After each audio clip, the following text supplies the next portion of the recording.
ராதே கிருஷ்ணா. எல்லாருக்கும் நமஸ்காரம். இன்றைக்கி நம்ம பண்ண போகிறது வந்து மைதா மாவு துக்கடா. காரமும் பண்ண போகிறோம், ஸ்வீட்டும் பண்ண போகிறோம். முதல்ல வந்து ஸ்வீட்டுக்கு தேவையானதை பார்க்கலாம். ஏன்னா அந்த எண்ணெயில் வந்து நம்ம முதல்ல இதை பண்ணி எடுத்துட்டுருணும். காரத்தை முதல்ல போட்டோம்னு வச்சுக்கோங்க, அப்புறம் அது காரம் அதில் இறங்கிடும், கலர் இதுவாகிடும், நமக்கு வந்து ஸ்வீட் பண்ண முடியாது. அதனால் நீங்கள் ஸ்வீட்டு காரம் ரெண்டும் பண்ணுறதா இருந்தால் முதல்ல வந்து ஸ்வீட்டுக்கு உண்டான இதை பண்ணிவிட்டு அதுக்கப்புறம் தான் நம்ம வந்து காரத்துக்கடாவுக்கு போகணும். இப்போ நம்ம வந்து முதல்ல ஸ்வீட் துக்கடா எப்படி பண்ணுறது அப்படிங்கிறத பார்க்கலாம். இது காரம் ஸ்வீட் செய்யறதுக்கு தேவையான பொருள் வந்து இந்த டம்ளரால் 2 டம்ளர் மைதா மாவு எடுத்துட்டுருக்கேன். சப்போஸ் உங்களுக்கு மைதா மாவு வேண்டாம் அப்படின்னா கோதுமை மாவுலேயும் பண்ணலாம்.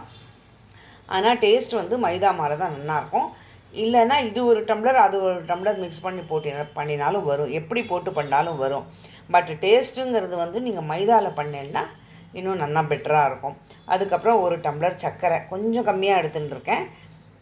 ஸ்வீட் பார்த்துட்டு சொல்கிறேன், உங்களுக்கு வேணும்னா இன்னும் கொஞ்சம் நீங்கள் ஆட் பண்ணிக்கலாம், இல்லைன்னா இதே அளவு போகும், நீங்கள் அதை இது பண்ணிக்கோங்க. அதுக்கப்புறம் வந்து 2 டீஸ்பூன் வெண்ணெய், டேபிள் கிடையாது, டீஸ்பூன். வெண்ணெய் வந்து நிறையா போடக்கூடாது, அப்புறம் கரைஞ்சி போயிடும்.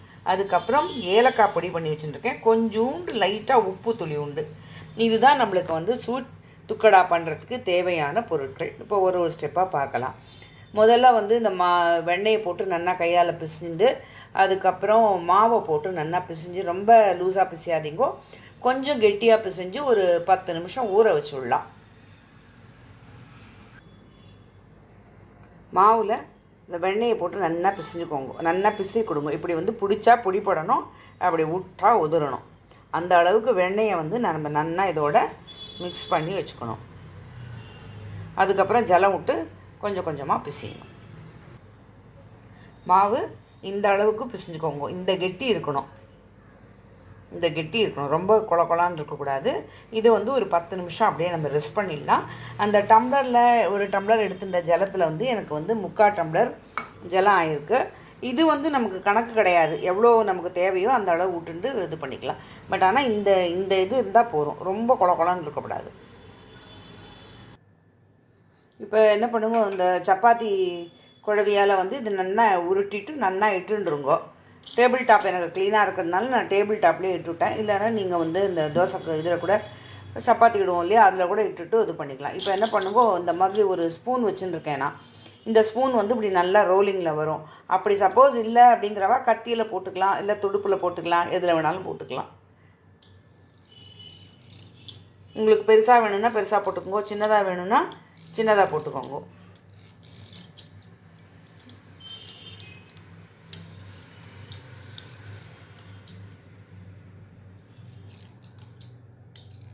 டைமண்ட்ஸ் ஷேப்போ ஸ்கொயர் ஷேப்போ உங்களுக்கு எப்படி இஷ்டமோ அப்படி போட்டுக்கோங்க. அவ்வளோதான். இப்போ என்ன பண்ணணுன்னா, இது ஒன்றா எடுத்தாலே ஈஸியாக வந்துடும். எடுத்து இந்த மாதிரி தட்டுகளில் போட்டு வச்சுக்கோங்க.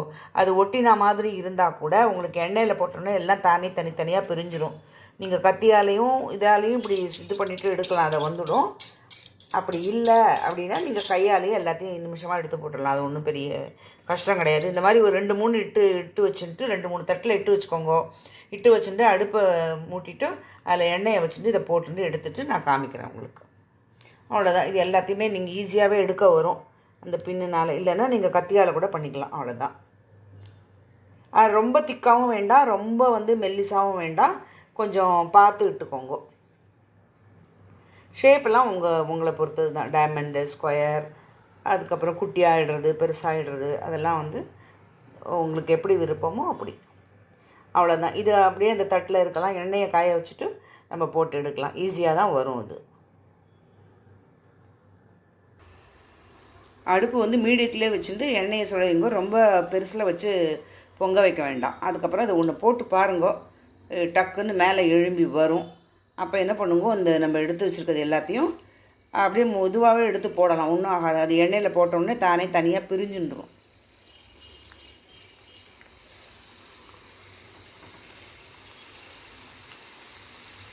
பற்றில அப்படி ஒன்றா தானே பிரிஞ்சு வந்துடும். எல்லாம் அப்படி ஒட்டிட்டு போடுறோமே அப்படின்லாம் நினைக்காதீங்கோ, தானே வந்துடும். அந்த சிம்மிலேயே கொஞ்சம் நல்லா அதுவாகட்டும்.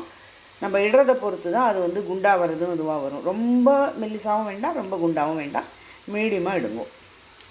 அவ்வளோதான். இப்போ வந்து நம்ம ஒரு ஈடு போட்டிருக்கோம். இது ஆகட்டும். இப்படி இந்த மாதிரி கொஞ்சம் இட்டு நீங்கள் தட்டில் நம்ம வச்சுட்டோம்னு வச்சுக்கோங்களேன், கொஞ்சம் ஈஸியாக இருக்கும் நம்மளுக்கு போட்டு எடுக்கிறதுக்கு. சரிங்களா? நல்லா உப்பிண்டு வந்திருக்கு பாருங்க. நல்லா கொஞ்சம் இது பண்ணிட்டோம். ரொம்ப வெள்ளையாக வேணும்னு எடுத்தீங்கன்னா நமுத்து போகிற மாதிரி இருக்கும். அதனால் கொஞ்சம் செவந்தால் கூட பரவாயில்ல. நம்மளுக்கு வந்து இந்த கிறிஸ்மஸ் தான் முக்கியம். பட் மைதா ஒன்றும் ரொம்ப செவந்து போகும் அப்படின்னு சொல்ல முடியாது நம்ம. இப்போ கொஞ்சம் வேணால் அடுப்பை பெருசு பண்ணிக்கோங்க.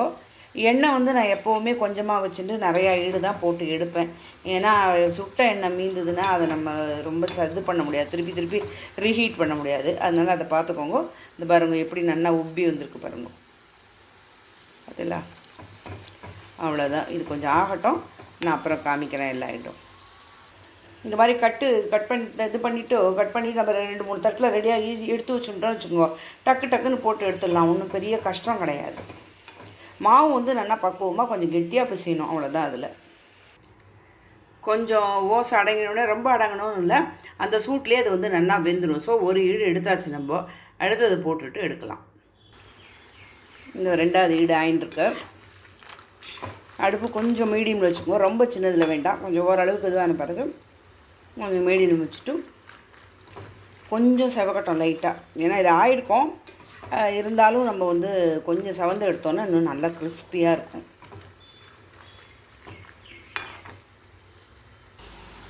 அவ்வளோதான். நம்ம கடைசி ஈடும் போட்டாச்சு. இப்போ வந்து இது வெந்துருக்கு. இது வந்து நீங்கள் தட்டில் போடும்போது ஒட்டின்னு இருக்கேன், நம்ம கையில் போடும்போதுலாம் நினைக்காதீங்க. எண்ணெயில் போட்டோன்னே நம்ம எல்லாத்தையும் போட்டு எடுத்தாச்சு. பாருங்கள், அப்படி நல்லா அப்படி கிறிஸ்பாக இருக்கணும். அப்போ தான் வந்து நல்லாயிருக்கும். இப்போ அதுக்கு அடுத்தது என்ன பண்ணணுன்னா, ஒரு 1/2 டம்ளர் இந்த பாத்திரத்தில் ஜலம் விட்டுருக்கேன். இந்த ஜலம் வந்து கொஞ்சம் நல்லா பொங்கட்டும். பொங்கின உடனே நம்ம எடுத்து வச்சுருக்கிற ஒரு மாவெல்லாம் அளந்தோம் இல்லையா, அதே இதில் 1 டம்ளர் சர்க்கரை எடுத்து வச்சுருக்கேன். அந்த சர்க்கரையும் இதில் போட்டுருங்கோ. போட்டுட்டு நம்ம கலரிகிட்டே இருக்கணும். அதுக்கப்புறம் என்ன ஆகும்னா, இந்த சர்க்கரை வந்து இந்த சைடெல்லாம் ஒட்டின மாதிரி வரும். ஒரே ஒரு கம்பிப்பாகு வந்தால் போதும். இந்த சைட்லலாம் நீங்கள் அப்படி பண்ணுறச்ச கொஞ்சம் சர்க்கரை மாதிரி தெரியும். அந்த மாதிரி இருக்கிற ஸ்டேஜில் வந்து ஆஃப் பண்ணிவிடுங்க. ஆஃப் பண்ணிவிட்டு ஒன்று இதை இந்த பண்ணி வச்சுருக்கிறத இதில் போட்டு கலக்கலாம். அப்படி இல்லைன்னா இந்த பாகை தூக்கி அதில் போட்டு கலக்கலாம். உங்களுக்கு எப்படி சௌரியமோ அப்படி பண்ணிக்கலாம். எப்படி பண்ணினாலும் ஒன்றா தான் வரும். இப்போ நான் அந்த நான்ஸ்டிக்கில் எடுத்துருக்கிறதுனால இதில் காய்ச்சிட்டு அதில் கொட்டலான்னு இருக்கேன். நான் காமிக்கிறேன் உங்களுக்கு. இதில் வந்து ஏலக்காய் பொடியும் ஒரே ஒரு சிட்டிகை உப்பும் போட்டுருங்க. நல்லா கொதிக்கட்டும். ஒரு லைட்டாக ஒரு கம்பி பதம் வரும். வந்தோடனே இந்த பக்கம்லாம் கொஞ்சம் இது கட்டும். முதல்ல கொஞ்சம் லிக்விடாக இருக்கிற மாதிரி இருக்கும் உங்களுக்கு. அதுக்கப்புறம் கொஞ்சம் நேரம் ஆக அது வந்து நல்லா கெட்டி போட்டுவிடும். ஸ்வீட்டெலாம் அவாவா சௌரியம். இன்னும் கொஞ்சம் வேணும்னாலும் நிறையா ஸ்வீட்னாலும் போட்டுக்கலாம். பட் ஆனால் இது கரெக்டாக இருக்கும் எனக்கு தெரிஞ்சு. நீங்கள் பண்ணி பார்த்துட்டு அப்புறம் வேணுன்னா ஆட் பண்ணிக்கோங்க. சர்க்கரை பாகு நல்லா கொதிச்சுன்னு இருக்குது. இப்போ பாருங்கள், இந்த மாதிரி அந்த மாதிரி ஸ்ட்ரிங் மாதிரி வரணும். இந்த பக்கம் நீங்கள் இப்படி தடவி பார்த்தீங்கன்னா கொஞ்சம் வந்து சர்க்கரையாகவே வரும். அந்த ஸ்டேஜில் டக்குன்னு ஆஃப் பண்ணிவிட்டு இதில் கொட்டிட்டோன்னா கரெக்டாக இருக்கும். முதல்ல லிக்விடாக தான் இருக்கும், ஆனால் இப்போ பாருங்கள் சர்க்கரை வர ஆரம்பிச்சிச்சு. அதனால் இப்போ நம்ம ஆஃப் பண்ணிவிட்டு நம்ம அதில் சேர்த்துடலாம்.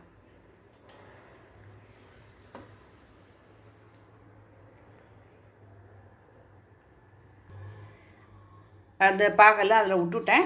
அதுக்கப்புறம் இதை வந்து நல்லா கலரி கொடுக்கணும். கலரி கொடுத்துட்டோன்னா அதுக்கப்புறம் அது வந்து சரியாயிடும். அவ்வளோதான். இது அநேகமாக நம்ம போட்ட 1 டம்ளர் இது கரெக்டாக இருக்கும். அதுக்கு நான் ஃபுல்லாக கலரிட்டு அப்புறம் உங்களுக்கு காமிக்கிறேன். இப்போ பார்த்தீங்களா, எல்லாம் வந்து நல்லா கலரி விட்டாச்சு. அது கொஞ்சம் உடனே கலரிடணும் நம்ம, இல்லைன்னா என்ன ஆகும், சர்க்கரையாயிடும், நம்மளால் கலர முடியாது. இப்போ வந்து நல்லா கலரியாச்சு. இன்னும் கொஞ்சம் நேரத்தில் இது மேலே இப்படி சர்க்கரை பொத்துன்னு இருக்கும். இது சாப்பிட்றதுக்கு வந்து ரொம்ப டேஸ்ட்டாக இருக்கும். நம்ம போட்ட அளவு எல்லாமே கரெக்டாக இருந்தது. ஸோ இந்த அளவு படி நீங்கள் பண்ணி பாருங்கள். அடுத்தது வந்து காரம் பண்ணி நான் காமிக்கிறேன். தேங்க்ஸ் ஃபார் வாட்சிங். Subscribe me please if you like it.